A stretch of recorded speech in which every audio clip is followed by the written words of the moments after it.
In this video, we're going to go over how your existing Cantonese can help you 5x your Mandarin learning speed without having to memorize a bunch of characters, vocabulary, and tones. And you don't need to know how to read and write Chinese, Cantonese already to use this. As long as you speak at least a little bit of Cantonese, Sik Teng, Sik Gong is totally fine.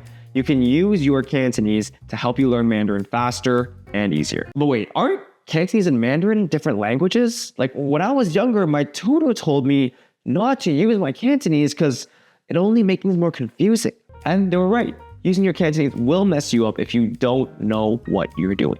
You'll end up sounding like some Hong Kong people who, no offense, speak ultra butchered Mandarin. 呢個女人呢是電視台的高層，其他三個蛋散呢是飲醉酒。唉，史麗姐個女人呢是呢個黑社會殺手，冒充參加選美。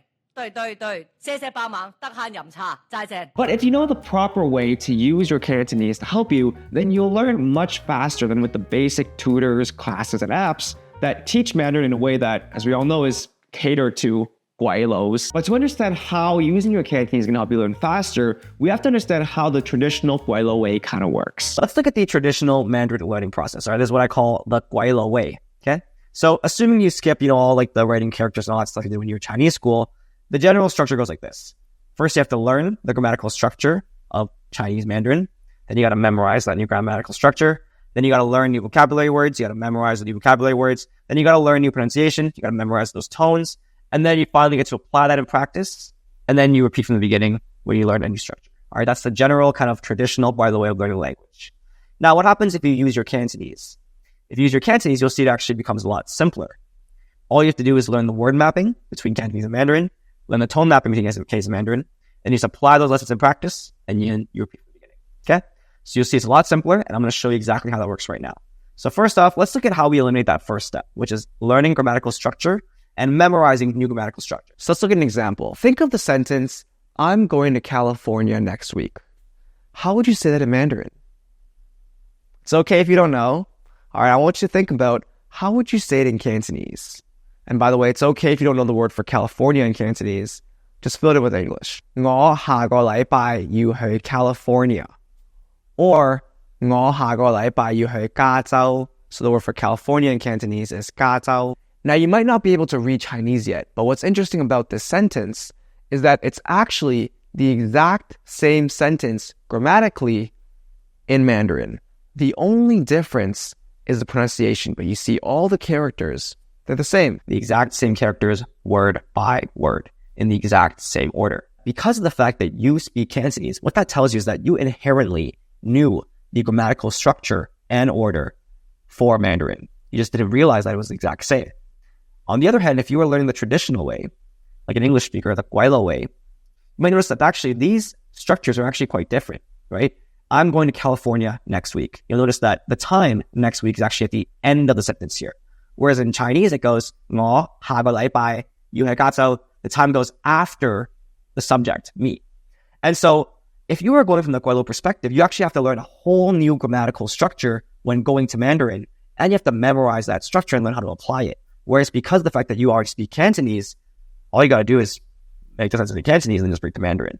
And so what that means is, as we see earlier, we can eliminate learning grammatical structure and memorizing that new grammatical structure, because all we got to do is take what we already know in Cantonese, the sentences that we can already speak, and just bring that over to Mandarin, the exact same thing.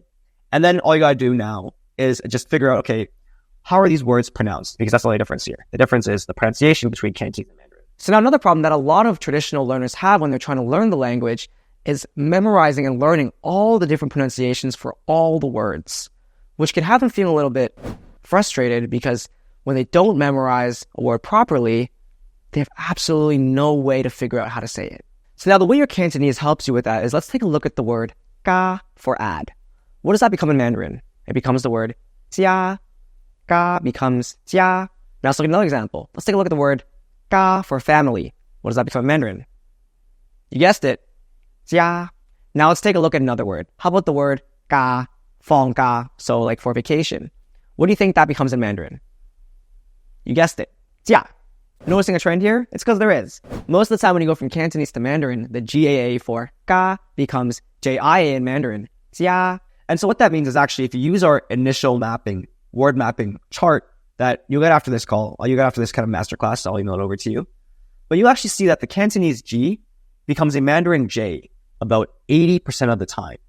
And so what that means is you can actually, if you know what the word sounds like in Cantonese, you can actually predict what it's going to be in Mandarin. So 我 becomes 我，下個禮拜 becomes 下個禮拜，要去 becomes 要去， and then 加州 becomes, well, first one we know 加 becomes 加, and then 州 becomes 州, so 加州，我下個禮拜要去加州。So now what this means for you is that's going to really reduce the amount of memorization you have to do because there's actually a fixed amount of mappings between Cantonese and Mandarin. And if you actually learn these mappings, as long as you know what the word sounds like in Cantonese, you can actually predict what it's going to sound like in Mandarin almost every single time. And so you can take all your Cantonese vocabulary and easily bring it over and not have to memorize and learn a whole bunch of new words. By the way, you can get all the flowcharts by clicking on the link down below. So now the last problem that we'll be covering today that a lot of learners face when they're trying to learn Mandarin is having to memorize the tone for every single word. For example, the word for 4 is 4. However, if you say in the wrong tone, 4, it becomes 呆, which basically means that tone is really important when it comes to speaking Chinese. And this can have a lot of people feel a little bit frustrated because they won't know if they're saying a word correctly or if they're saying it with the right tone in the first place. And it's so hard to memorize every single tone for every single word. So the way your Cantonese helps you with this is by using the tone mappings between Cantonese and Mandarin. Let's say, for example, the word for tall in Cantonese. What is it? It's pronounced go, go, go. It's not pronounced go. It's not pronounced go. It's pronounced go, right? Now, you might not be familiar with Cantonese tones, but this go is actually called tone 1 in Cantonese. And the best way to think about it is like this. Do, re, mi, fa, so. That so is tone 1. Do, re, mi, fa, so, go, go, go, right? Tone 1 in Cantonese. Now, we don't have time to cover all the tones in this lesson, but the interesting thing about this is that the Mandarin tone 1 is actually the exact same as the Cantonese tone 1, meaning in Mandarin, tone 1 is also do, re, mi, fa, so, right? That's also tone 1 in Cantonese. So given that in Cantonese it's pronounced go with tone 1, what tone do you think it uses in Mandarin? Well, it's pronounced go, go, go. And if you notice, that Mandarin tone 1, go, is actually the exact same do, re, mi, fa, so as go in Cantonese. And what this means is that the Mandarin tone 1 is actually the exact same as the Cantonese tone 1. And on top of that, they actually map to each other. And what this means is that if you have a word in Cantonese that sounds like do, re, mi, fa, so and has that high and flat tone, right? It's going to have the exact same one in Mandarin about 90% of the time. Now, the word for California in this case is ga zao, ga zao, ga zao. So given that the Cantonese tone 1 maps the Mandarin tone 1 about 90% of the time, what do you think that is in Mandarin? That's right. Jiazhou, jiazhou, jiazhou, the same tone. So what does that mean? That means that if you actually use a tone mapping chart as well, which we're going to send you an email, you can actually predict the tones for a bunch of different words. And easy to remember is if you're using the so, do, re, mi, fa, so, tone 1 in Cantonese, then we just use tone 1 in Mandarin, right? If we actually apply this mapping to other things, let's say, for example, 4, right? What's the word for 4 in Cantonese? Say, right? Say. It's not say, ya yi sam say, it's ya yi sam say, right?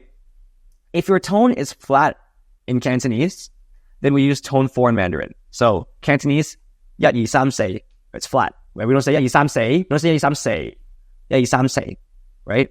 If it's flat, then we use tone 4. So say becomes si in Mandarin. The word for die in Cantonese is say, right? Mho say, don't die. If your tone has an upward inflection, say, right? Upward inflection. Say, it's not say. It's not say, right? It's say. If your tone in Cantonese has an upward inflection, then use tone 3 in Mandarin. So, si, right? So we can actually predict what all the tones for all these words are going to be. So what that means is by using our Cantonese to help us map to Mandarin, what that means is we've actually, 1, eliminated, figure out the grammar because it's the exact same sentence. Then we've eliminated having to memorize a bunch of words in Mandarin because we actually use the word mapping to figure out what it's going to sound like in Mandarin. Then we eliminated having to memorize what the tones for all those words are going to be because we just mapped the tones over. So it became a lot simpler. We eliminated that step. And now as we saw, we're just left with the easy step of applying those lessons in practice, right?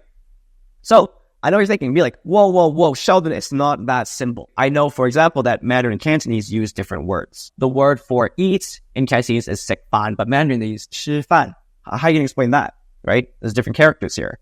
So let me give you an example. How would you say do not go out in Cantonese? Do not go out. What you said in Cantonese is 唔好出去. How do you say it in Mandarin?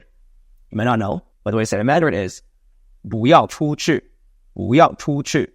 And lo and behold, you're right. 唔好 is different from 不要. They're different words here. Oh, that breaks the whole thing, doesn't it? It doesn't work anymore. Actually, what happens is if you actually take this Mandarin and bring that to Cantonese, you'll notice that it actually becomes 不要出去,不要出去 becomes 不要出去. Okay? Now notice between Cantonese and Mandarin, right? The Cantonese structure and the Mandarin structure, the only difference here is that the 唔好 became a 不要. Every single other thing is the exact same. And so you're right. Sometimes Cantonese and Mandarin do use different words for the same things. But it's kind of like, imagine a British person came to America and they said, oh, I want some chips. And they were like confused. And then he learns, okay, actually it's French fries here. It's quite easy for that British person to adopt the use of the word French fries once he learns it, right? And in a similar way, it's quite easy for you to just change a couple words in a sentence to make it Mandarin. It's quite easy for you to learn those different words. And we actually have a chart for it. So we'll send you that in an email as well. That shows you exactly that. So it's a lot easier than having to learn a whole new sentence from scratch because I would like some chips and I like some French fries in the same sentence. It's just for the British person, you have to learn that chips becomes French fries in America. So in the same way, for a Cantonese speaker, they just learn, okay, when I go from Cantonese to Mandarin, or when I go from Britain to America, similar thing. When I go from Cantonese to Mandarin, I change all my 唔好 for don't into 不要 or 不要. Okay? Everything else structurally stays the same.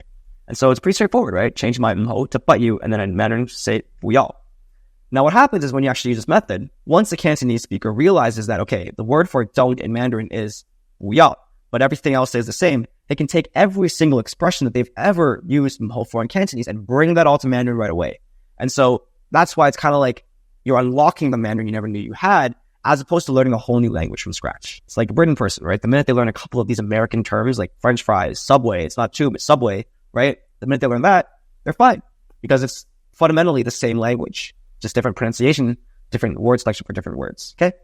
And so that's how we simplify that whole process by using your Cantonese to help you. And I want to make one more point here. How does your Cantonese improve as well by doing this? Well, actually, 不要出去, right? This actual sentence structure saying 不要出去 actually exists in Cantonese as well, okay? And this is what we call formal Cantonese. This is what you'll frequently hear in, for example, the news. This is what you hear in songs. By actually learning Mandarin, Mandarin is actually just formal Cantonese, or formal Cantonese is actually just Mandarin. And so by learning Mandarin, you're actually going to improve your Cantonese because you're going to learn the exact structure of what makes up formal Cantonese. And so you can use that to participate and understand the news. Learn about more complicated Cantonese topics because really formal Cantonese is just Mandarin. Okay? So that's how you improve your Cantonese while you learn Mandarin, because you're going to be learning all those different mappings that apply to Cantonese as well. Now, before we continue, by now you should start to understand how this method, which we call the copy and paste method for learning Mandarin, is so effective, especially in a world where it feels like the only option for us Cantonese diaspora is either some basic one-size-fits-all Guaylo class where we're learning alongside Guaylos who are complete and total beginners, or some advanced class where it's way too advanced for us. It's like, whoa. I know that 你好 is 你好, okay? I speak Cantonese, I don't need to learn 你好 from scratch. But at the same time, it's like, I don't really know what level I am. And that's why if you're a Cantonese speaker and you want to get speaking conversational Mandarin in just 6 weeks, we're opening up our calendar to help you out. Not in like a basic one-size-fits-all way, but in a personalized way, where we see where you're at with your Cantonese and Mandarin, where you're trying to get to, and then give you guidance and a personalized plan to actually help you get there. And so if that's something you want to take advantage of, I recommend clicking the link in the description box down below and booking a call to speak with our team now. And we're not trying to work with everyone on this. We're looking for motivated Cantonese people who are actually trying to get speaking Mandarin and not just have it be another New Year's resolution that never happens. Hey Sheldon. Hi, Sheldon. Hey Sheldon. Absolutely. I would 200% recommend your course. Yes, I would definitely recommend Cantonese and Mandarin to someone. I would definitely recommend the Cantonese and Mandarin to other people. Particularly helpful at people with a Cantonese background. Because it made me realize I can learn another language while also